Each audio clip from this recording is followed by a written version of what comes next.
Good morning mga besh! Heto na naman tayo sa aking new vlog. Okay, good morning! My content of my new vlog today guys ay tungkol sa pagpaparami ng manok using your automatic incubator. Okay, disclaimer lang mga besh ha. I am not an expert of this thing. So gusto ko lang malaman nyo kung paano kami magparami ng manok sa farm ng aking parents. So bye guys! Don't forget to like and to subscribe my channel! Sa farm.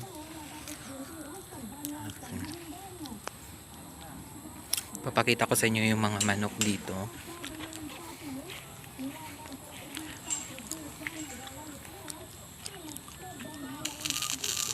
Ito po yung Rhode Island Red. Yan sila. Yan pa dito yung mga Chinese chicken.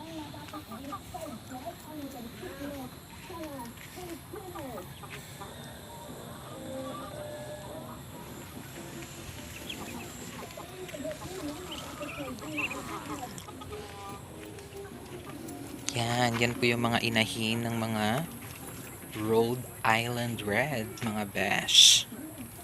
Nangingitlog sila and then inilalagay po yung itlog sa may automatic na incubator.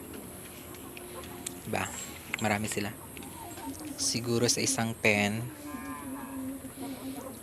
mga 7 yung yung inahin and then isang tandang. Nice.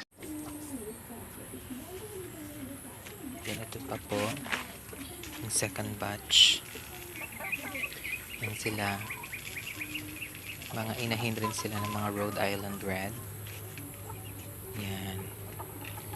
Mga darag. Yan, mga darag yan. So, ito po ang kabuuan ng aming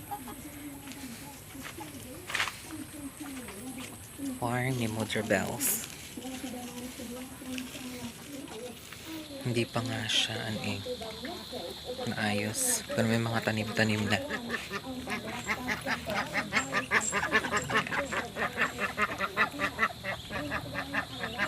Ang kubo ni Mala Mother Bells. Yan. Peking duck. Yun yung mga Muscovy duck. Mga Muscovy ducks ni Mother. Dami-rami na rin sila. Mga Muscovy ducks. Ito sa labas. Kalabas ng dalawa. Okay mga besh, bakit nandiyan kayo sa labas? Yan. Yan sila. Mga besh. Marami-rami na rin sila. Hello mga besh. Mga besh. Hapon na. Yes, ganito kung hapon sa farm. Kasi hapon na, uwi na kami sa bahay.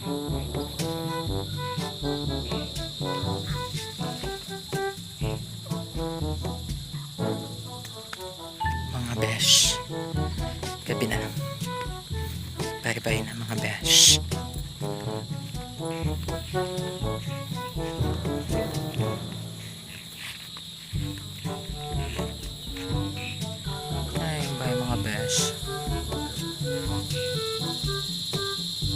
Uwian ng mga besh.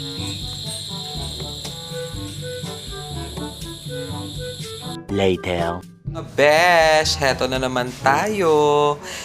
This is my channel and I am Mark. At ito po yung content ng next vlog ko po about sa pag-hatch ng itlog sa incubator. So, ang incubator po na ito ay binili po ng aking kapatid na si Jeffrey. So, ito ay may laman na, may unod na, hindi paggabuta. So, darag,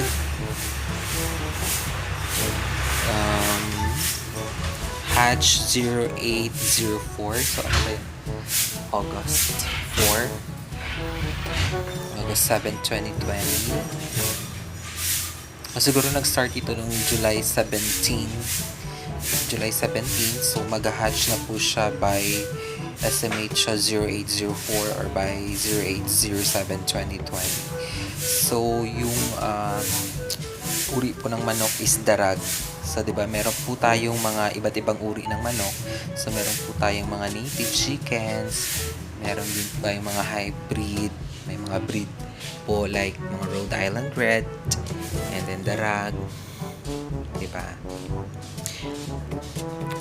So, bubuksan po natin itong mga besh kung ano ang laman ng incubator. So, ang incubator po is, diba yung manok is nag-hatch sila by, naglilimlim po yung mga manok mismo. Pero ito po yung incubator, siya po mismo ang nag-hatch ng itlog. So, gumagamit po tayo ng machine para ma-hatch po yung mga itlog. So, titingnan natin kung ano ang laman ng ating incubator. So, we have here, ang incubator po natin is my humidity. And then, we have also the temperature. And then, the egg, the day, and then the countdown per 2 hours. So, ito pong uri ng machine is digital po siya. Puta Brad, ganun ka kayaman! And then, hindi na po siya manual. Automatic na po siya. Puta Brad, ganun ka kayaman! Kasi, pipindutin mo na lang yung mga temperature and then, maghihintay ka na lang kung kailan siya mag-hatch yung mga itlog. Okay, so guys, titingnan natin kung anong laman ng incubator. So, maliit lang siya because box lang ata siya. In-order niya ito sa may Lazada. So, mahal siya. At I think mga 13,000 Puta Brad, ganun ka kayaman! yung binili niya. So, ang capacity niya ata is konti lang sa loob. So, titingnan natin mga besh kung ano ang laman ng itlog. And rather, oh my God, yung laman ng itlog. Ang laman ng incubator. So, mga besh, titingnan natin sa loob. Baka makuryente tayo, oh my God.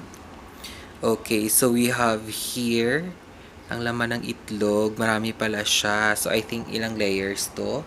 1, 2, 3, 4, 5, 6, 7, 8. So, 8. 1, 2, 3, 4, 5, 6, 7, 8, 9. So, I think yung capacity ng incubator is 100 yung itlog na capacity niya.